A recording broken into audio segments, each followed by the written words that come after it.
Hello everyone, I'm Darren Magee. Now, if you've spent any time on social media, chances are you've had people interact with you generally wouldn't want to interact with in real life. Some can be insulting, some can just be a nuisance.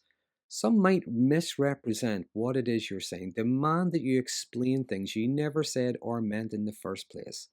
Some can even be threatening. In other words, you've been on the wrong end of an internet troll. But who are these people? What is it motivates them?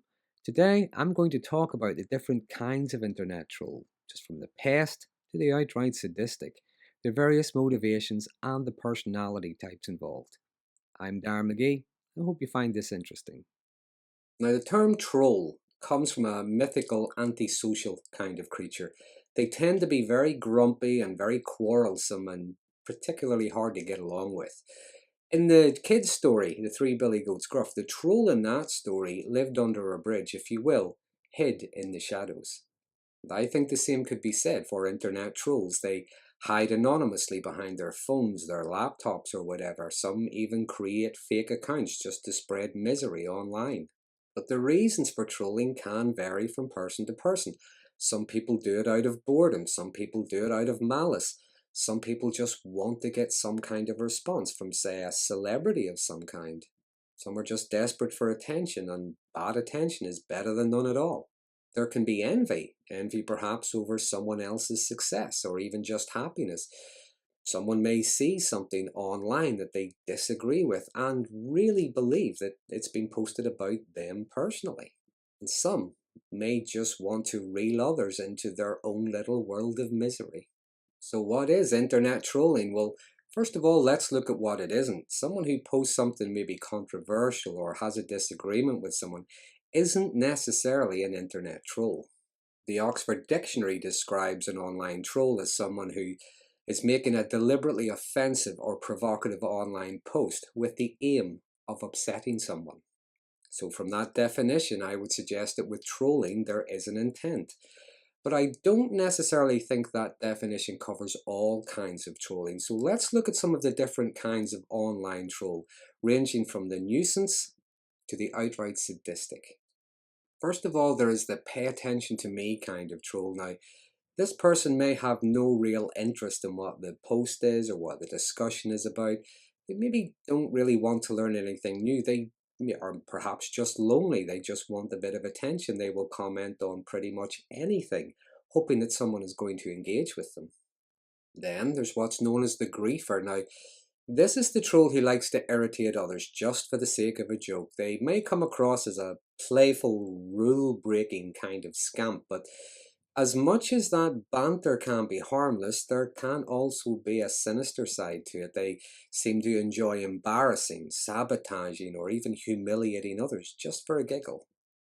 Then there would be what's known as, well, what I would call the pedantic, sometimes referred to as maybe the grammar police. Now, this is the troll who would maybe see the misspelling of a word or an apostrophe in the wrong place, or maybe something has been mispronounced and my goodness, they just pounce. This kind looks for human error and weakness and finds ways to exploit it for their own gratification. When others maybe challenge them on pointing out the error, it's still a win for them because the topic of conversation has now shifted. They are being engaged with, not the person who made the original post themselves. It can also be a tactic to devalue and criticize the person who made the error. Maybe they just made one small human error, but according to this troll, they are clearly stupid. You shouldn't listen to anything they have to say, which can be very similar to the intellectual troll. Now, this is the troll who likes to share their opinions, whether they have any knowledge on the topic or not. They behave as if their thoughtful musings are more important than facts or experience. Now, a common trait of the intellectual troll is if they ask a question or raise a concern or make a statement, if you answer them, they have no interest in anything you have to say. They just want you to debate with them. They just want you to explain yourself. And your explanation will never be good enough because they are far too clever. They're a bit like an energy vampire. They tend to feed off your frustration as you try to get your point across. They continually misdirect the topic of the conversation. They use endless paragraphs of word salad, and it doesn't matter what you say, they have no intention of understanding. The next kind of troll would be the one who deliberately spreads misinformation. Now, the agenda behind this kind of troll is to create false perceptions around a person or a situation. I would speculate that many of these kind of trolls would maybe be part of a movement or an organization, as maybe they're trying to create bias, false narratives in order to maybe harass and deceive other people, particularly their opponents. Next up is what I would describe as a predator. Now, these are opportunists. They maybe see people who are undecided about something and dazzle them with their intellect and their wit, or they may see someone who is vulnerable, so they come across as pleasant. They flatter them, engage with their target in the hope of any kind of a conversation. As that may be quite harmless at first, I agree with you, you've made a good point. I hope you're in a better place now, but remember what I said, these are predators. You do engage with them, it's not long before it escalates to things like, so where are you from? And I would like to talk to you further. Can I have your email address or your phone number? Now, if someone does engage with them but won't necessarily give them personal information, personal contact information, they can become quite aggressive. By the way, if you're targeted by this kind of troll, rest assured that they've probably sent that same friendly, flattering message to dozens of people in the hope that someone will answer. Next is the perpetually offended troll. Everything outrages them. They are either offended personally or they're offended on behalf of others. Doesn't matter what's said, doesn't matter whether it was in good humor or even if it's a scientific fact. Even if it's something innocuous, it will be twisted into something hurtful and offensive. And this seems to be a mindset where opinions, beliefs, feelings are much more important than other people's or even facts. There's no room for nuance, there's no room for context or even difference. Now, in some cases, once they have decided to find something offensive, there are those who would indulge in what I've heard referred to as offense archaeology. In other words, they will search through years of someone's posts, tweets, pictures, videos, actively looking for more evidence to support their claim. Quite typically, these would be the type who ask gotcha questions. Now, these are the kind of questions that you just cannot answer properly. Regardless of your answer, they will have something to attack you for. And this kind of trolling tends to generate what's known as pylons. And you would particularly see this on Twitter. Others tend to suddenly become very offended as well and add to the insulting, the threatening, the humiliation of the target. And these pylons are what researchers refer to as the broken window theory. Now, that theory is that if someone were to lift a stone and throw it at a window and smash it, others start to become very excited. They lift stones and start throwing at the window as well. Even though it's already smashed, that doesn't matter. They are getting a kick out of it as well, which can be a bit of a nightmare if you happen to be that window. Lastly, there is the insulter or the hater. Now, they post hateful, hurtful comments, sometimes just for the sake of it. They don't have to know the person, they don't have to know anything about them, they just do it. They will threaten in many different ways. They may even threaten to expose personal details about their target, such as where they live. And it can be terrifying to be on the wrong end of this kind of troll, because the victims can't always be sure whether or not to take the threat seriously, especially if the troll is anonymous. So there are just some kinds of the trolls. So the question as to why do they do it? Well, first of all, as I've already mentioned, there is safety behind anonymity. So they can feel safe to bully, insult, and harass, even threaten people, believing there will be no fear of punishment. And when it comes to the pylons that I mentioned earlier, sometimes there's a belief that there is safety in numbers. There is also safety in trolling someone from a fake account.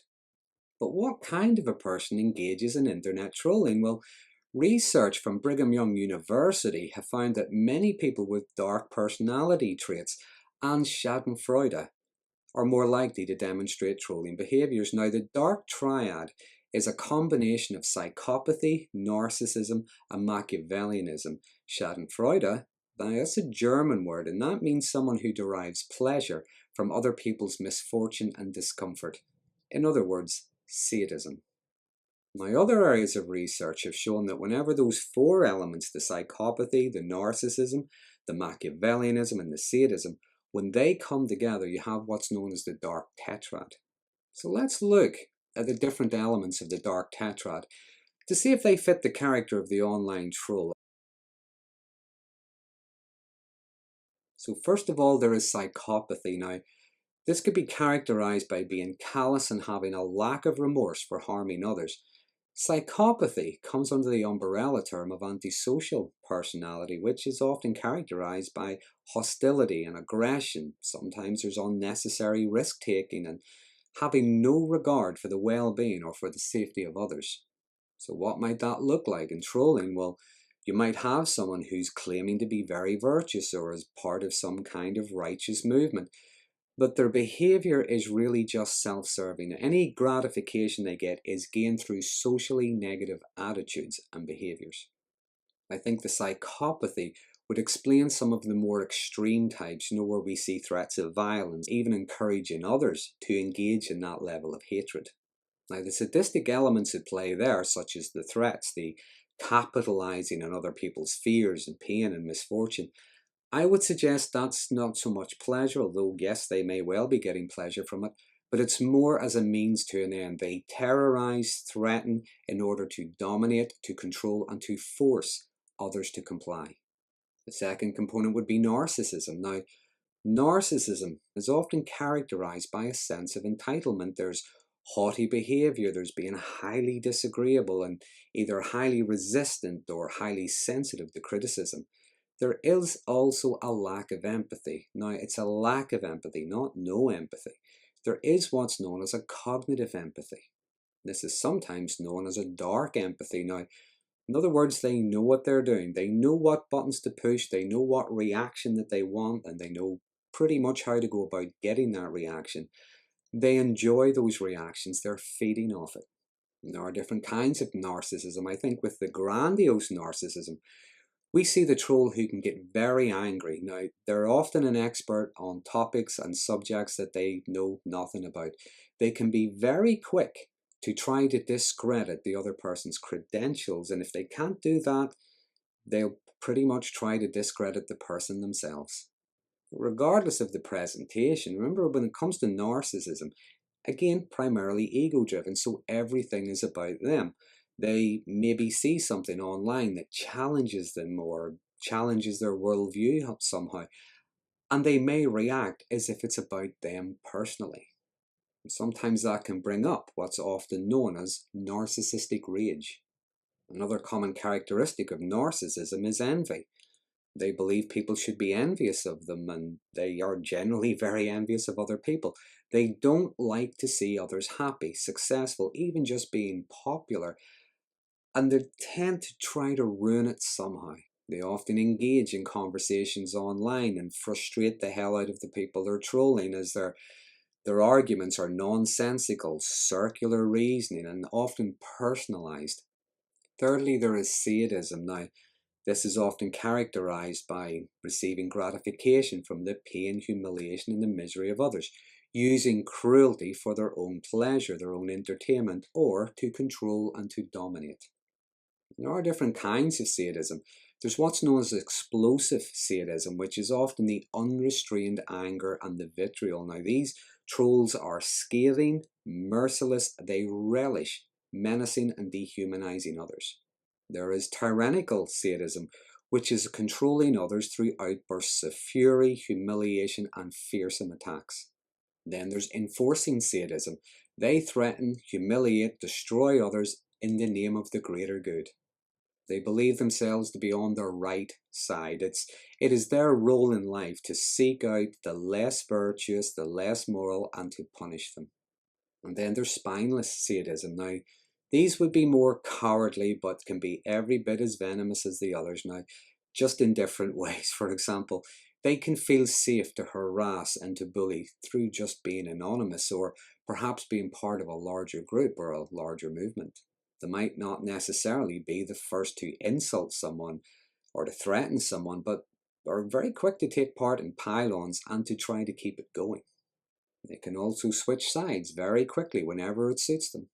I think with spineless sadism as well, what we often see is the more passive-aggressive type of troll. For example, the jokes with Jags, the pretending to just be a playful scamp or highlighting errors or fault just for the sake of a debate. But they're really quite bogus and insecure, and any targets they pick on themselves, they tend to be quite isolated or vulnerable somehow.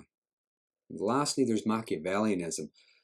Now, this is the very manipulative element of the dark tetrad. They might be spreading or withholding information in order to manipulate others, manipulate the population, the news, elections even. They may be commenting and posting things to elicit a specific reaction. They're always kind of scheming, plotting, looking for something just to exploit in order to further their own agenda. They're the type that would just put something out there just to see if anybody bites, if anybody reacts. When it comes to the manipulation side of things, remember the internet has been around for a while now, and many trolls have had a long time to finely tune their skills, to find out in which forum is it reasonable to do this and is it best to do that, and even with different kinds of people, to know what works and what doesn't. For example, the very aggressive, vitriolic kind of troll, they generally don't bother to go onto forums where there is civil discussion and the discussions are well moderated and people are generally pleasant and friendly. If you remember earlier on, I mentioned a cognitive empathy. That kind of empathy can be quite analytical, so some can adapt how they go about their trolling, learning what buttons to push, what kind of language to use. It's something to consider when it comes to the online troll. Many times all they're doing is reading words. They may have a profile picture of that person or an avatar of some kind. Other than that, they know nothing about the person. Now, if it's, say, like a YouTube video, yeah, they see and hear the person speak, but they know nothing about them. They've never actually met. So I think a lot of the time what's happening is they are reacting to a version of that person that they have created for themselves in their own head. At this point, I would like to add that other research I'd looked at suggested that there is a link, when it comes to trolling anyway, there is a link between loneliness and aggression. Now, loneliness can represent a state of chronic frustration. There's maybe unmet needs and a lack of connection with others.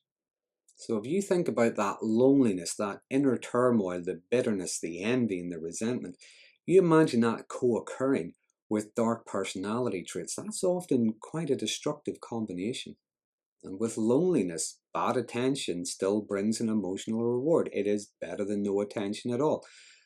That emotional reward can become quite addictive. The more they inflict misery on others, the more they do, and the more they do, the better they feel, so the more they inflict misery on others.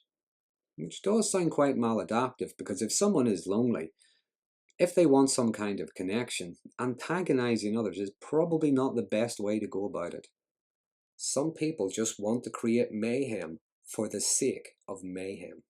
But then, as Milton once wrote, maybe it's better to reign in hell than to serve in heaven. So there are just some of the internet troll types, their motivations and behaviours. I hope you find this interesting. I'm Darren Magee, and until next time, thanks for listening.